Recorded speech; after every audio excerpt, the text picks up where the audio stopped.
Welcome to What's in the Box episodes of horror with Donna and Eric. I'm Donna, And I'm Eric. and tonight we're doing something a little different. We are going to delve into the world of Conan by Robert E. Howard. Um, you may think of Conan being just dark fantasy, but in my opinion, it's definitely horror. Oh, Um, 100%. Yeah, I mean, yeah, this is more horror than some of the horror stuff we read. So, yeah, for sure. So I was very not my first time reading Conan because I have read some. I think it's Titan Books has a series, Heroic Legend series that has like Solomon Kane, Conan, Belit, and I forget the other one. Red Uh, Sonja, no, it's a guy. It's a Bram, pit. Bran. Yeah. Braun, something like that. So I read a couple of those stories, but they weren't written by Howard. They were written more recently. Um, so those were really my first delve into reading Conan. So when I got to these original, I'll call them the original stories, I was just like, wow, blown away. Yeah, because we can kind of shoehorn him in with our classics with Yep, Poe and Lovecraft. I mean, yep, he's a contemporary of Lovecraft, so for sure we can do those. Um, and we're going to do Solomon Kane, and then we're also going to look at his American horror stories. And so I thought this would be a good stepping off point to get into him. yeah. And it's been a long time since I've read some of these, or at least, and especially his words specifically. So it was really cool to dive in there and see just how everything was so horror based. Yeah. And Um, I actually ended up reading the entire because we only selected a handful of stories to read. But I did find a copy of Conan Book One, which is where the thing in the crypt is. Mhm. Um, and I ended up reading the whole book because I didn't want to leave the book half like read. Um, and it was a great book. And Yeah, it had, and the stories that you picked, I really want to commend you for picking stories because I felt like the ones that we read for this episode really went in a linear timeline.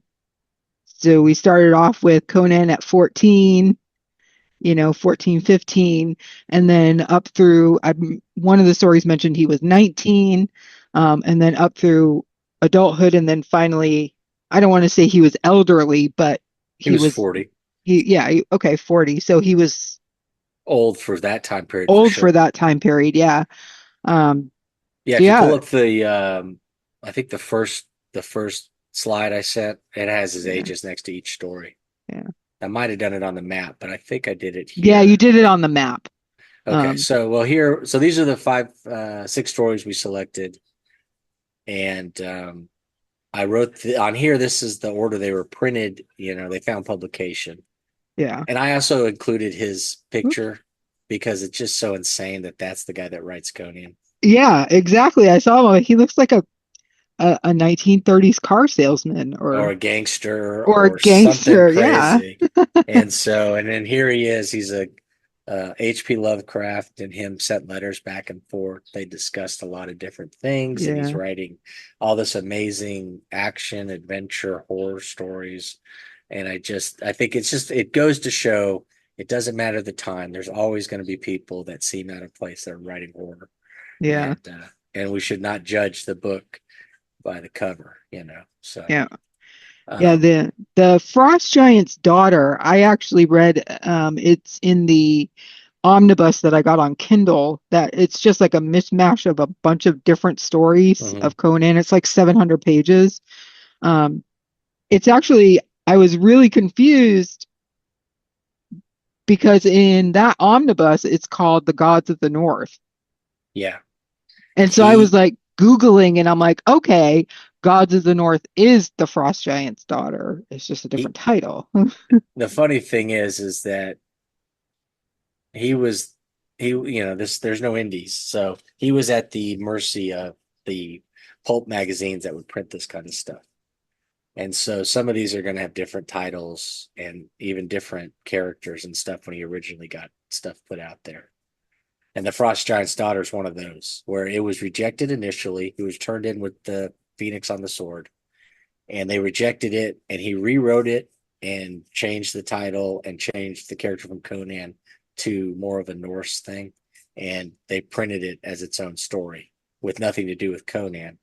It was later when they reintroduced it back into the canon when DeCamp and Carter kind of took over and reintroduced Conan to everybody by making those collections and stuff and Yeah. writing their own stories, which is kind of what, and that's how we get the thing in the crypt is they put together the thing, the whole like a new collection of his stories, and they throw in one of their stories that gives us a little more depth into the beginning of Conan's journey.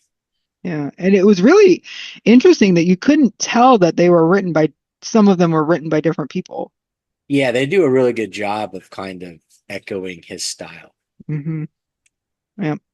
Well, Uh, um, we didn't touch on it, and we don't have any because they're actual books. But Robert Jordan, who did the Wheel of Time, he's got a series of Conan books that are amazing, oh, okay. and so they kind of have a little bit of Howard's voice, but it's also Jordan's voice, and so there's three of them, and they're really awesome.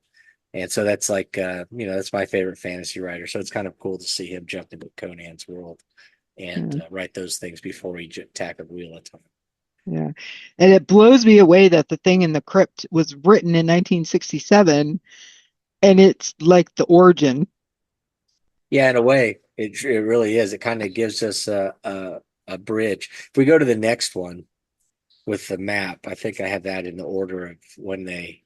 Yeah, so Frost Giant, and then you can see where he was. So um, Samaria is where he's from, which is the place under the one, and then Sorry here. yeah, and then so then we got Frost Giant's daughter because he goes north and he joins the Raiders, and they're kind of fighting between Vanaheim and Asgard, the people back and forth, and that's where he runs into the Frost Giant, Ymir.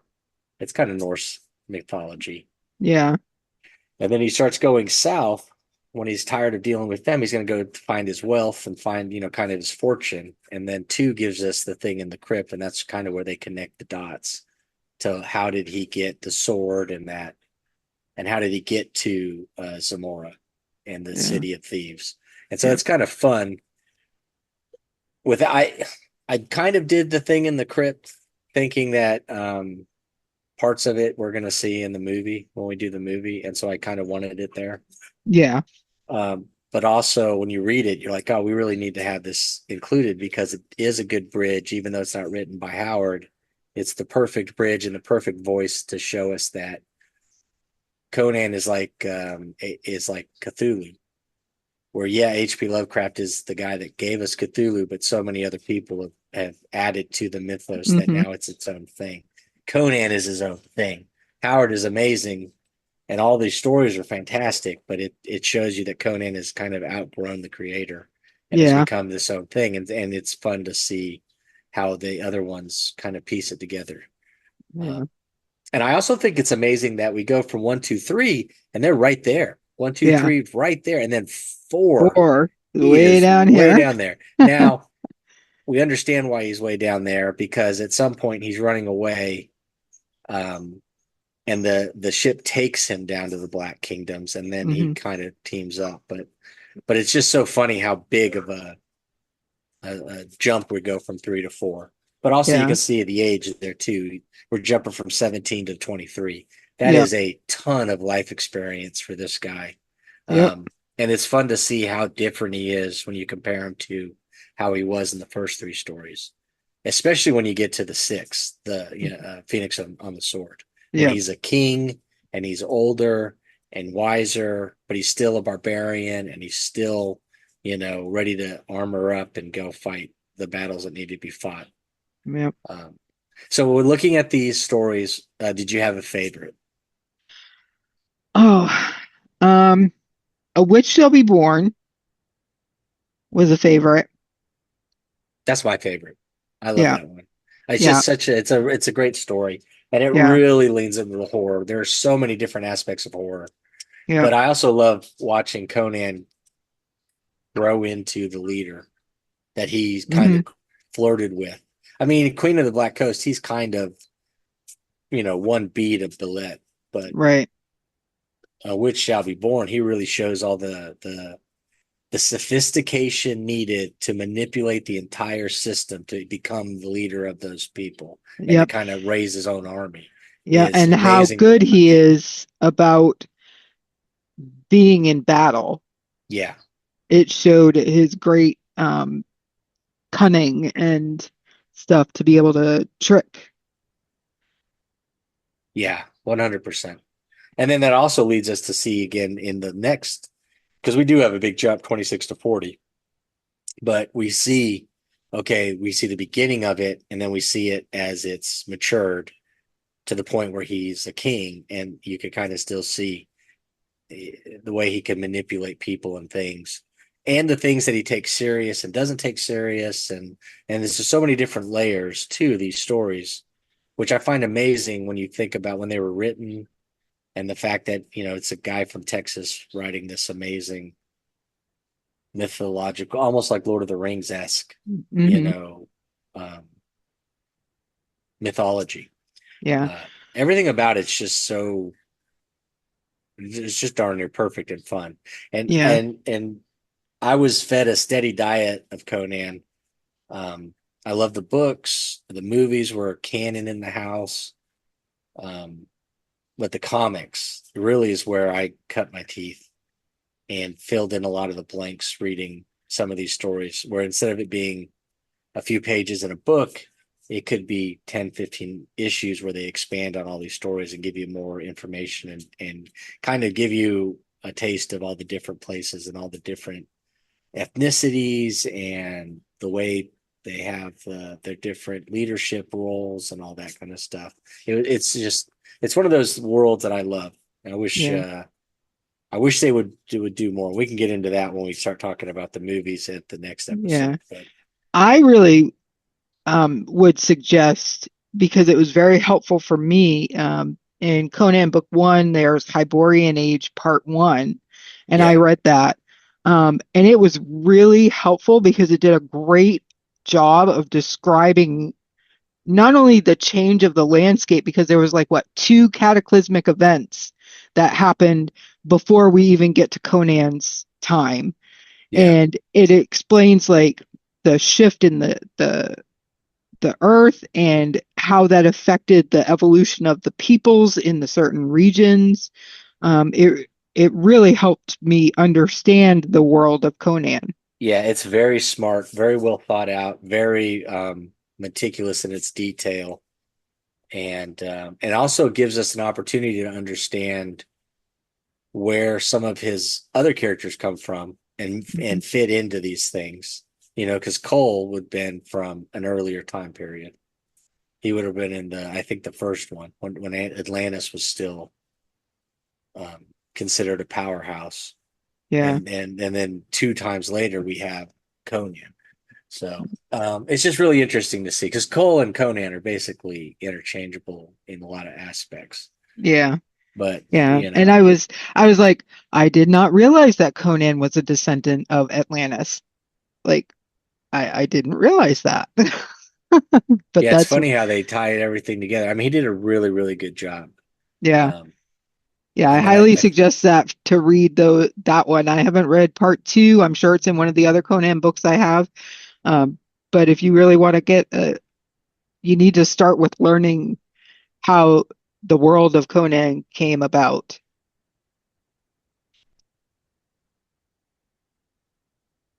for And sure. we have the first story, the Frost Giant's daughter, or Gods of the North, And then depending. Frazetta did the picture. Yeah, Frank Frazetta. Yeah, he kind of looked. Yeah, poor Conan here with the redheaded Now, a couple Norse. interesting stories. I read a couple things saying that, well, this was initially was an early story, one of the first he wrote. It wasn't published as a Conan thing.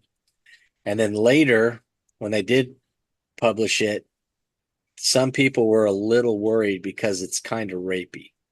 Yeah, And so they didn't want to have Conan's one of the earlier stories in the timeline be this story of Conan basically chasing the chick down, Yeah. uh, um, because it Naked chick. puts him in a bad light. So Yeah. they chronologically would say that this took place around Queen of the Black Coast.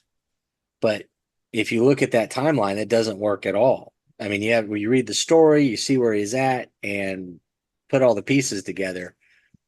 I mean, that's too far down the line. So later they reworked the order and put it back where it's supposed to be, and then I think people understand. Now, I would argue that while he is doing that, he isn't that kind of a character. But we're Mm. also talking about a guy who's been through major battle, who's on death's door, being taunted by a sexual being whose whole point is to get him to chase her so that the brothers can get him and kill him. Yeah. Yeah. And so by the time that he gets to her and catches her, he's got his bloodlust up, and he's not going to kill a woman because that's Conan doesn't do that, most of the time. And so then of course there's only one way to go with it. Now, Howard wasn't going to, back then they're not going into that, I don't think. Right. So I mean, I think they handled it perfectly. Right when it gets to the point where he's going to, the brothers show up, and there's another battle, Yep. and then her father steps in, who's the god, the frost giants. I mean, he's Ymir, I guess, so that's Yep. the god of the north, and so he knocks Conan out. So Yeah. I was really surprised reading this one because I said it in my review of Conan Book One. Everything I knew about Conan, I learned from Arnold Schwarzenegger right.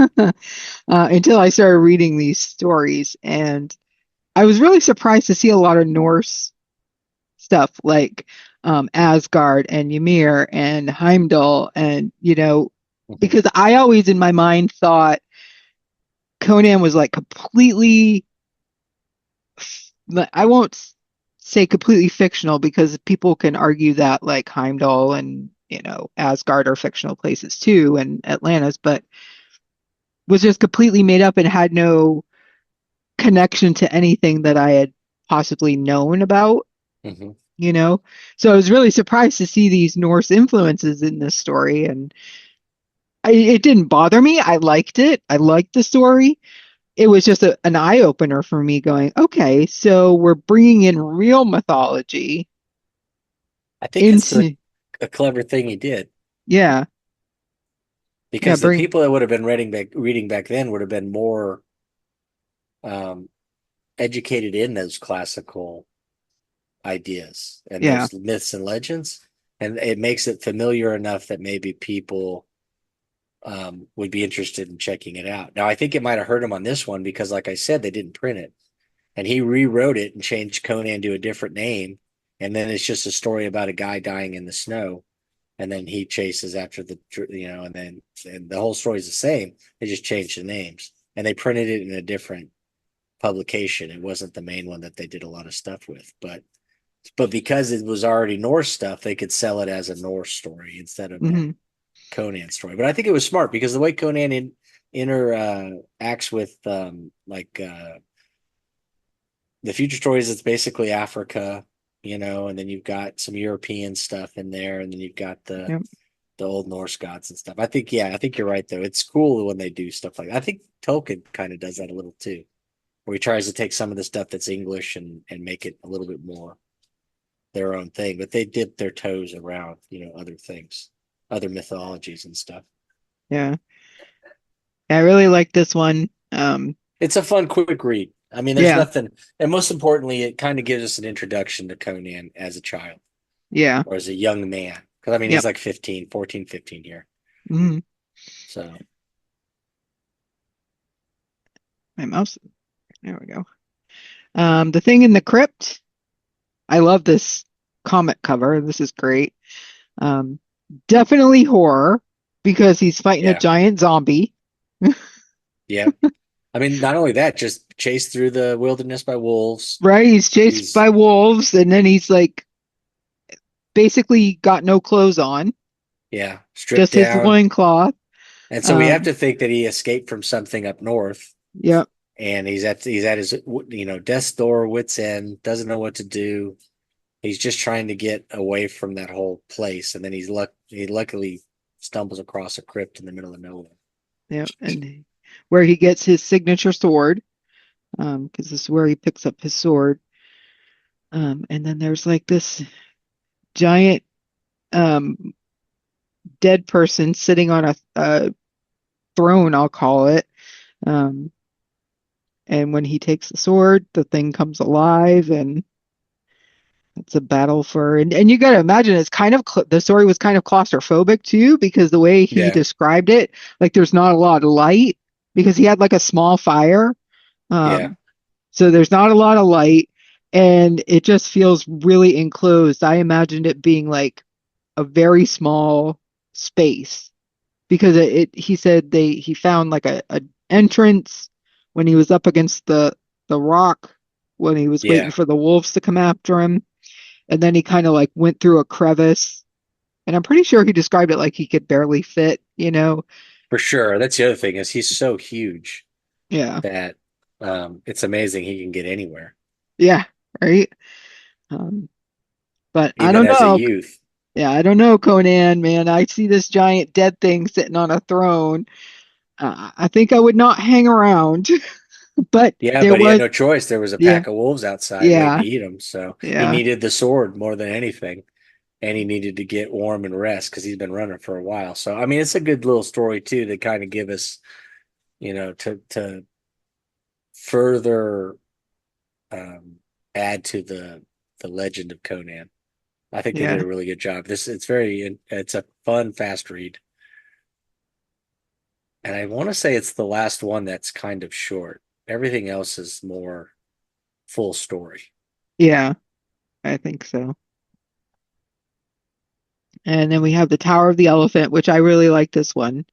Um, It's a really good one. It's a classic, and I guess it's kind of a short story too, but it's got so many elements to it that yeah, give us young Conan's thought process and character, and introduces us to um, it introduces us to real magic yeah, within the other stuff. There are elements of magic, of course, but this one is true magic and shows you how um, deep the that Howard goes with the entire world of that he's created for Conan to be running around in. yeah. I loved Conan in this story because I remember him being in the pub or tavern, whatever, and he's like, "Well, why didn't you just go steal it? Yeah, he's The so heart of the naive. elephant." Yeah, Yeah. he's so naive about everything and so blustery. And then he's also easy to he takes this insult to everything. Hmm. And so it's just funny to watch somebody who's basically a country bumpkin. Yeah. And this is his first real city. And he's kind of learning on the fly. About So civilization. Yeah. yeah, and he's growing, and he's right when he points out how none of it makes sense, and how in his world where he came from, none of this would be tolerated, and you should be able to settle it man to man. There's so many backstabbings and all that kind of crazy stuff. Yeah. It's just cool to see him kind of as this fish out of water. Yeah. Throughout all the stories, you can see him evolving all the way Hmm. up to when he's the king of Aquilonia and he's like, oh, I can't fight anymore. I have to stay here and run the kingdom. Yeah, But I loved how it was referenced throughout the stories that he was still getting used to the ways of civilization or civilized men. yeah, Because barbarians, where he comes from, they're not like that. If they see something they want, they're going to take it, and if you get in their way, they're going to bash your head in. You but the know? other good thing is he showed you that he has a code of Yep. ethics and honor that the others in civilization don't. Right. And it's funny to watch that too play out, to Yeah. see how he tries to navigate being himself and true to himself while also um, Being an dealing with honorable yeah thief. Yeah. He dealing with these definitely. people, because they're all so many of these characters are just slime balls. Yeah. Taurus was really good. Taurus Um, wasn't bad, but I wonder if we get to the end of the story and Taurus is still running around, if he doesn't betray yeah. Yeah. Conan, or if he would allow them to go through with it. Um, I don't know if a more civilized man would do what the Yag was it Yag Kusha, Yeah. what he would have wanted. Yeah. That was really sad. Yeah, I kind of and felt also didn't it feel like Lovecraft? It yeah, had Lovecraftian. I So was going to say this kind of had a cosmic-y horror feel to it with yeah, Kosha. But yeah, that was so sad. Like he was yeah, blinded and just this being held prisoner. Um, tortured to the point where he couldn't move or do anything, but you just know, couldn't die. just existed. And Yeah, and was basically the battery power for the sorcerer's magic, yeah, where he created the tower and did all this stuff. This one's really fun too because you have a good amount of creatures, real and fantastical. You have man to man, you know, fighting. You have magic. You have just all these great elements. yeah, It's funny, and it's got and it shows how amazing Conan is just as as a specimen. I mean, the way he does all these things that nobody thinks is possible, and he's just climbing up the tower himself, and yeah, yeah. which He's just also like though makes Taurus pretty amazing because Taurus did it, and he's like a fat guy, and he's yeah, kind of just like he's like the exact opposite of Conan. yeah, yeah.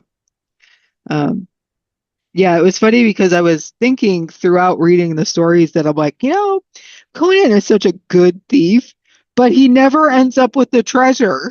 Yeah, a lot of times he gets double crossed, and that was a fun thing too because when he runs into Taurus, he's like, I mean, what are the odds that two people are trying to steal this thing the same night? You know, it seems Yeah, odd, but he's almost immediately just falls in line with them. He's a little wary, but he doesn't question anything. And the guy tells him they should do XYZ. He's like, okay, let's do XYZ. He's still new enough that he's willing to listen to somebody that might have more experience, but it's just kind of funny. He seems to fall in with these kind of characters all the time, and then yeah, it almost always ends with him losing out. Although at this one, he does get some of the gold in his yeah, pockets. He has some treasure when he leaves, but they miss out on a lot. yeah, Um, and I tell you, Taurus would not have allowed him to get revenge because the heart was the thing.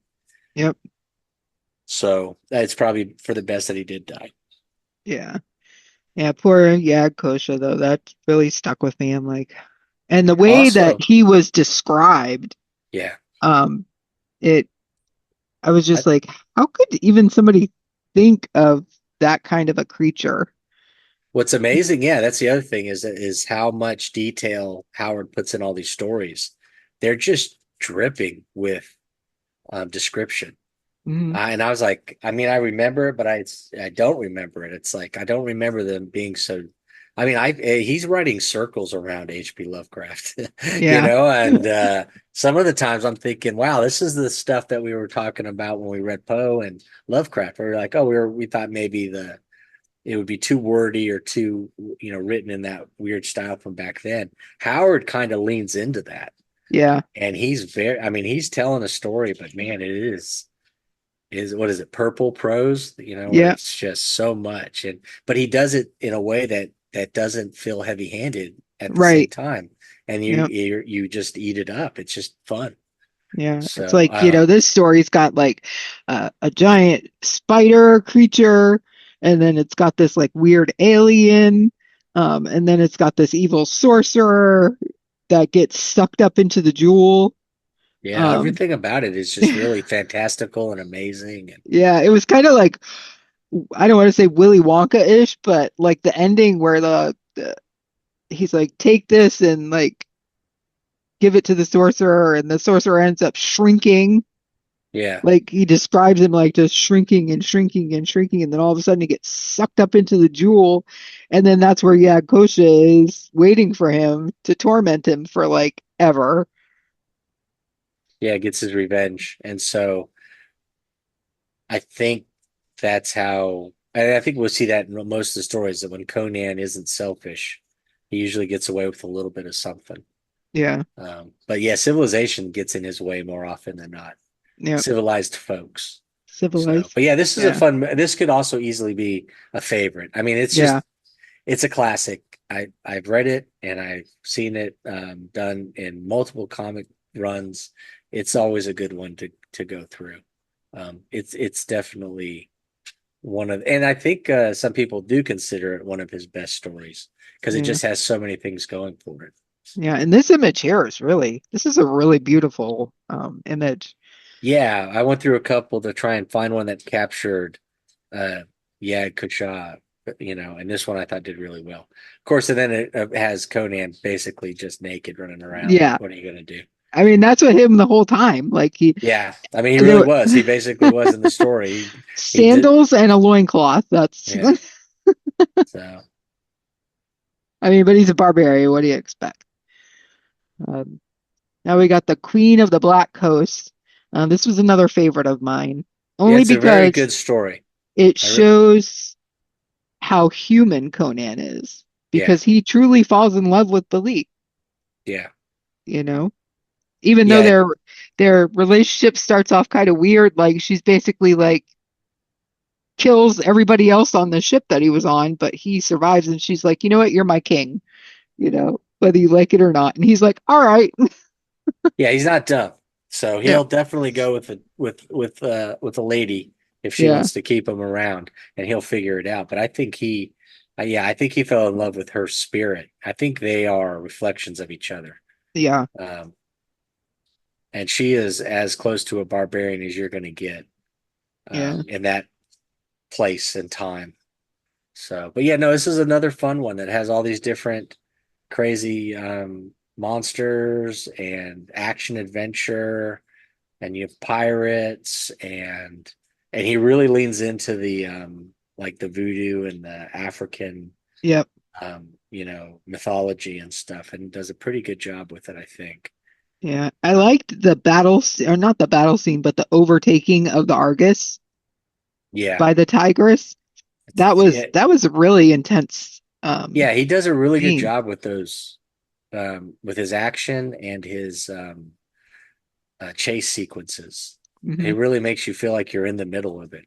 Yeah, Um, and it shows you also that at this point, Conan has some experience doing some things that he wouldn't have had otherwise, like shooting an arrow on a boat or hmm, the command he has. But also, I'm trying to think because this is the one where he rides up to the Argus and basically jumps on the boat and says, "I'm going to kill everybody if you don't get us out of here," because he's about to get captured by by the the Queen's guards. yeah, yep, exactly. I And think he like does he like ride his horse right onto the yeah, boat? I think so. I think so. And they're like, "Okay, well, you got money, let's go." Well, they're like, "Do you have money?" And he's like, "Yeah, I've got my sword, and everybody's going to die." And they go, and then they make their peace, and he basically kind of gets a job with them. Yeah, And then Balik comes up and takes over as the but it was funny because it also showed when he was on the Argus how awkward he was yeah, as opposed to the other crew because he's such this big guy and he just does not belong on a ship. yeah. He Um, definitely wasn't completely centered yeah, on there, and that's cool too to kind of see him off balance because by this time he's got to be pretty confident. yeah, And also, I mean, he keeps finding himself in mercenary groups and on city, basically watch, like not armies, but basically armies or guards, where so he's figured out the way to survive in civilization and get paid. yep. Although he still seems to fall into his old habits of being a loose cannon and difficulty with what is it? No, not leadership, but he has difficulty taking any kind of direction from anybody. So, Yeah. but Yeah, yeah, he it's a fun doesn't. story. Everything about it's really cool. So, Yeah. I love so they go to this city to find this treasure. Um, and I guess the entire crew gets turned into these like were hyenas by this yeah, like weird winged creature. Um, and then yeah, the end I was kind of like because everybody who's not read the story but has seen the movie always knows his love is Valeria. right. And then when we get to the movie, we'll be able to compare the two. There's a Yeah. lot of reflections Yeah. of the Oh, for character. sure. So, Absolutely. Um, and I just was like blown away by the ending, how emotional he was, but not overly emotional when she died, Yeah. you know? And it's like, okay, It's like he could, put it in a box yeah. and push it to the side. He's got stuff he has to get take care of so that he doesn't die and gets revenge for her. But Yeah, I um was a little concerned because I'm like, okay, he's got her on a fire on the boat on the Tigris, and I was like concerned. I'm like, well, he can't stay on that city because the water is poison. right. And I'm like, he's not gonna burn himself alive. So he must have like sailed to a like how did he sail this boat all by himself to another place and then set it out to sea and did a funeral pyre for her on the ocean because of course she has to go down with her ship. Right. Um, Yeah, I don't know. Honestly, I don't remember how they bridged the two. yeah. He basically gets picked up by somebody and he goes, joins to the next. Although I think at this point he's done. He doesn't want to be a mayor anymore, or Amra, I think is what they called him. Um, the lion. Yeah. Uh, And he doesn't want to be that character anymore. And so he goes as far away from, if we were to jump back and look at the map, I think he goes almost back to where 3 was yeah. when we get back to 5, and he's up there in the desert area, as far away from water as he can be. And Yeah. I think some of that's probably to get rid of the memory of, Memories. Yeah. yeah. But yeah, it's a fun story, and it does show a more human Conan. Yeah. And also, I think shows us or gives us the reason why later in the stories and some of the filler stuff that he is more of a love it and leave it kind of guy, Hmm. because he's already had the love of his life and Yep. she was taken from him. So Yeah. Yep. This is my fave, I gotta say. yeah, this is Uh, a good one. This has got a lot of great. I love a lot of the stuff when he's in basically the Arabic nations, hmm. and he gets to do all the great when he starts, they start doing the when he starts taking over the small raiders and he builds them into these giant armies and they kind of go around pillaging, and he's basically a pirate of the sand, of the desert. Yeah. And Yeah. So so he was working for Queen Taramis. I think I wouldn't say he was like captain of the guard. Maybe he was, but um, I think he might have been the captain of their guard. yeah. Um, and then her long lost evil twin sister comes and Conan knows right away that it's not the queen. And of course he gets taken and crucified,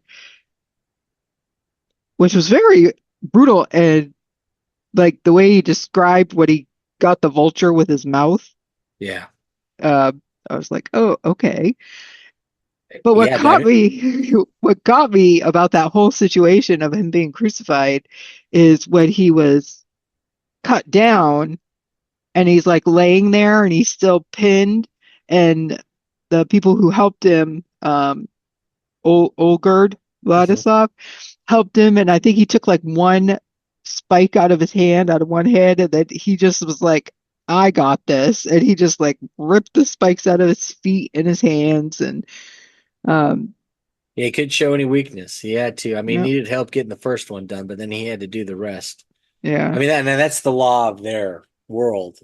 Is if they can't do it, they'll die, and then that's what they're supposed to happen. So Conan has to be even more hardcore, which comes back to haunt the other guy later when yep, Conan takes over, because he's like, if they see you, they're gonna kill you because you're now yeah, weaker than everybody. So that guy yeah, has to slink away. yeah. Constantius, the worked for Salome, and he's the one that ordered Conan to be crucified. Um, and then in the end, Conan gets his turnabout, revenge. Yeah. yep, he certainly does. But the whole And thing has got a lot of great elements. It's got the man in the iron mask vibe to it. mhm. Yep, You've got because Valerius was playing as um, a deaf person, and he always had like his thing on, so he could like spy on the fake queen because he, of course, didn't think that it was the queen either. But yeah, then you have the fake person in there while the real queen is in prison, Mhm. and just a lot of different fun court intrigues that he didn't go too deep into to bore you to death, but there was still that little bit there that was fun. And then Conan building the armies and raiding, and then also the demon monsters that were Yeah. she was feeding and kind of getting her power from. Yeah, she was like going through those townspeople because they're Yeah, and it had so there was a chapter where it was like a letter, and I wasn't too sure who wrote the letter, but they were sending it to somebody outside of Quran, and I guess it had been 7 months. So from the time of Conan, I'll say getting exiled, um, and then rescued, 7 months passed, yeah. I'm and trying to see if it's just in here. yeah, Salome just like wreaked havoc with the town. Like all of the townspeople were not allowed to have weapons. None of the old guards were allowed to have weapons. It was just the Shemites that were allowed that were working for Constantius and Yeah, Salome. yeah. Um, They, and then she's also doing all that crazy stuff. I mean, they yeah, basically turned this into like Sodom and Gomorrah, those yeah, kind of cities where she's just everything's just unhinged and everybody's just living for the pleasure of whatever they're getting into. yeah. But they're running into problems because they're running out of food, Hmm. and it's like you got to stop killing everybody, or feeding all your townspeople to the demon. Otherwise, nobody's gonna be able to like grow the food or whatever. Yeah, they don't think ahead when they're doing stuff like that, but No, it's a fun definitely. one. Yeah, I think this might be one of my favorite stories. Period. I mean, it was Yeah, just everything about it was fun and interesting. yeah. And then we have this is the last one. Which is funny Uh, because it's the first one, yeah. the first story that he had published. Originally written to be a King Cole story, which is why I think some of it works the way it does, and then he changed Okay. it to Conan. All right. Yeah, But this one definitely has a lot of different elements. You have the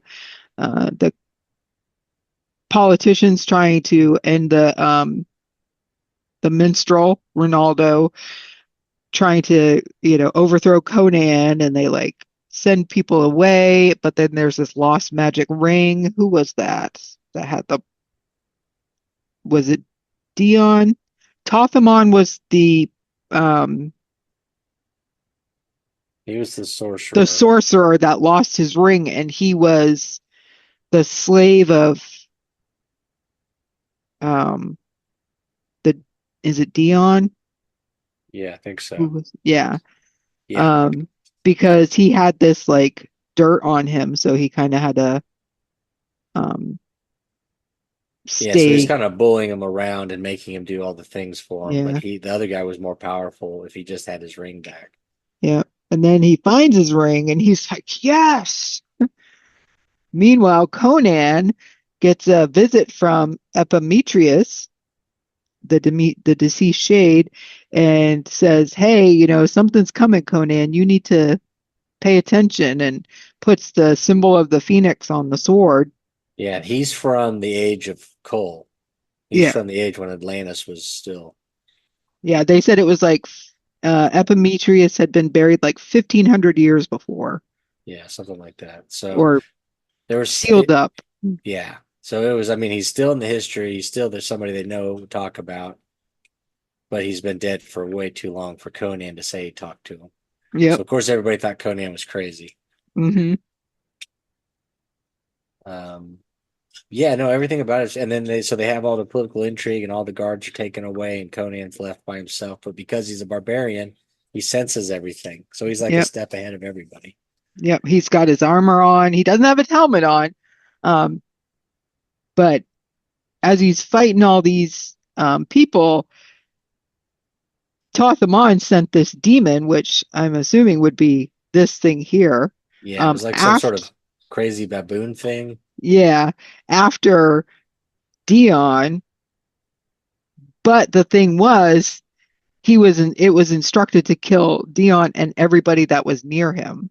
Yeah. And Conan just happened to be, because they were going into his chambers thinking he was asleep and they were going to kill him in his sleep.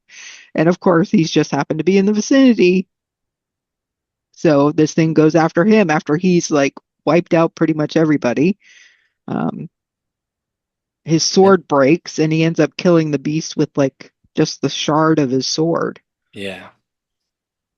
Um, it's funny because it has the feel of like Shakespearean Hmm. with the names and then the way he's got it all set up and all the political intrigue and the betrayal and the overthrowing Conan and at this point we're not supposed to have any um, ties to Conan. I mean, the first story that they put out, so we're not. It's not a character that people are. It's not a beloved character.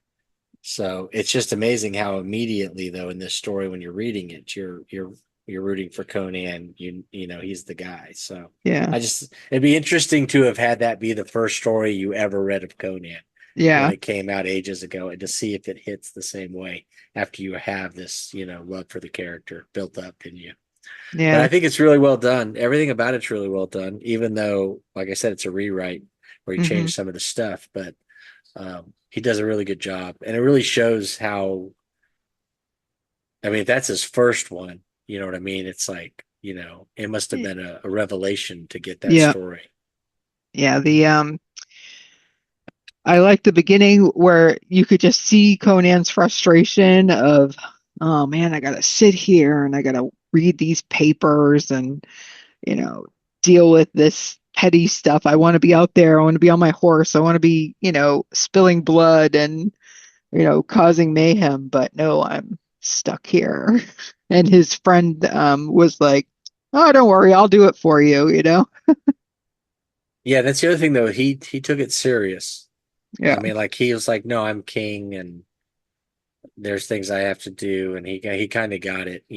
That's the funny thing because you see some stories where the person that becomes king, you know, isn't mentally prepared for all of the boring parts and kind of tries to hand off all these things, and that's how you lose your country or your Yeah. kingdom.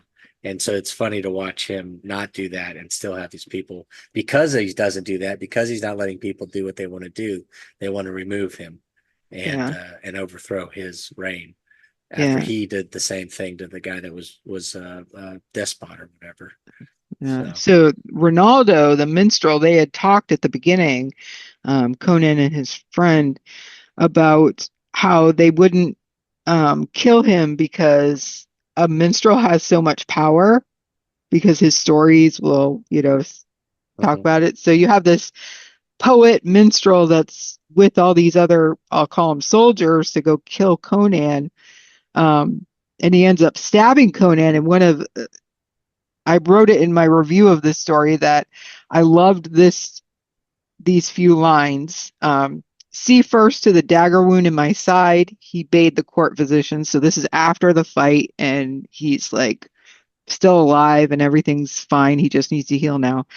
He bade the court physicians. Ronaldo wrote me a deathly song there, and Keane was the stylist. So I this, mean, you hear that, so yep, it's well written. I mean yep, but it's so Shakespearean and it hmm, just filled with so much imagery and I don't know. I think about when we read Lovecraft, and it wasn't a struggle and it was fun and stuff, but man, the it's day and night yeah, reading the two. yeah. Um, I did want to point out a thing that I chuckled about. There was a letter that Howard had written explaining that the Hyborian age was not meant to be an alternate history of the world because Yeah, people actually took him, like, thought he was seriously saying this is how the world came to be. yeah, which is another testament to his writing because he wrote that essay, and so people were like, "Oh, this guy's writing a history of Yeah, what he thinks this is." So it just goes to show you how well thought out and how believable everything he's doing, while at the yeah, same time it's so fantastical and yeah, amazing that it shouldn't have been anything anybody believed. yeah. So I just found that to be quite humorous. Mm. I really enjoyed it, and what I really enjoy about this is that it's starting the path. We're going to do Solomon Kane but then we're going to read his American horror stories, and I'm really interested because I don't think I've really read too many of those, so it'll be all fresh. Yeah. And Yeah. but it was really good to revisit these Conans. Like Yeah. perfect for everything going on, here in what we've been dealing with. It's been nice to kind of lose myself in some of these old stories. So Yeah. And we will be doing an episode on the movie and then kind of comparing the stories to the movie. yeah, we're gonna do Um, both movies. We're gonna do the Schwarzenegger and then also why am I blanking on his name? Aquaman. Jason Momoa. Yeah, we're gonna do both Yeah, of those yeah. because I think those are the two that people would consider.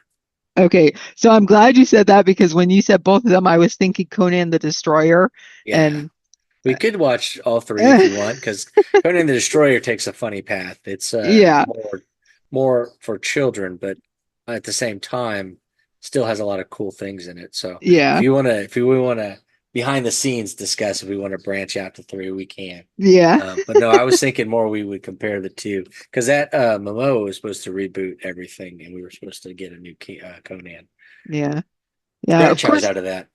yeah. I have seen, of course, the 1982 one with Schwarzenegger. I think I started watching the Jason Momoa one, but I don't think I ever finished it. So That's it'll be interesting to. Yeah, I was gonna say that's not a ringing endorsement, but we'll get through both of them and then compare to see which ones do what, you know, the Better. story. Yeah, that, but it just do they do the story justice, I guess. And Yeah, I know one, but we'll see how it works, and then we can compare the two to see if we like, um, you know, it's gonna be tough. I mean, when we get into it, I don't want to get into it all right now, but Conan the Barbarian has got some heavy hitters yeah. Oh, for sure. at writing the screenplay, and then you got the direction, and then just the actors and stuff. It's going to be tough to, but it'll be fun to compare the two and see Yeah. what's going on. So Yeah. Yeah, so all in all, I really enjoyed this series, I'll call it, of reading these stories for this episode. Gave me a deeper appreciation for the character of Conan. And yeah, I'm very invested now in reading all of these older stories. For those of you who may have not ever read any Conan stories, um, I think pretty much all of them are public domain now, so you can find them individually on Amazon for like 99 cents. There is an omnibus, The Thief, the Conqueror, and I forget what else it's called. There's a couple of omnibus of Conan, but I think I paid $1.99 for the omnibus I have on my Kindle, and it's like 750 pages. So there's quite a bit in it. yeah, Um, for sure. if you're looking for the originals, like book one, or I think there's 12 books that were put out.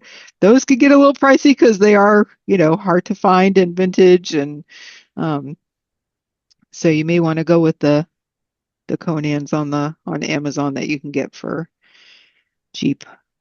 Yeah, So and then after that, you expand to all the ones that are written by all the other knuckleheads out there that write Conan novels. There's so many. I mean, you could go and it's like Sherlock Holmes yeah, yeah. And and then there's the Titan books. His Heroic Legends has like six or seven Conan stories written by different people, and they're more written more modernly. Or that's not even the word I'm looking for, but you know what I mean. That you can get on Amazon, and they're fairly decently priced. And I think they're also on Kindle Unlimited too, so you don't even have to pay for them. that's cool. Um, yeah. So yeah, this was a great episode. I'm really glad we did this. And like I had said before, you did a great job of like finding stories that had from the beginning to not the end because he didn't die, but Right. like But also, I wanted to do something that we could blueprint these movies with because I think we're yeah, going to be able to connect some dots and see some stuff. And I wanted to make sure that we had all those covered. And yeah, I guess I feel like we almost stumbled luckily into it because there's so many stories we could have picked and it would yeah, have been kind of the same. But these guys were really good. It was, I must have subconsciously decided we needed to read some of these because I was yeah, really happy when I got done with the six of them. Yeah. Well, I'm glad you picked because if I would have picked, I would have just been like, all right, let's just read these first five. And that would have probably worked too. But um, yeah, when I was starting to put together the stuff and the timeline, and I was like, oh, wait a minute, this is good. This will work even better than what I was thinking. So we probably won't have the same kind of luck when we do Solomon Kane. Yeah. So, Yeah. but I think that doesn't have the same scope. So it'll be okay. But it'll be fun to read those too. I can't wait to get into those. But we'll do the movie, and we can do and then we're going to do a Halloween episode, and then we'll get back into Howard. Yeah. Awesome. Yeah. Thanks for stopping by, and we will see you on the next episode. Take it easy.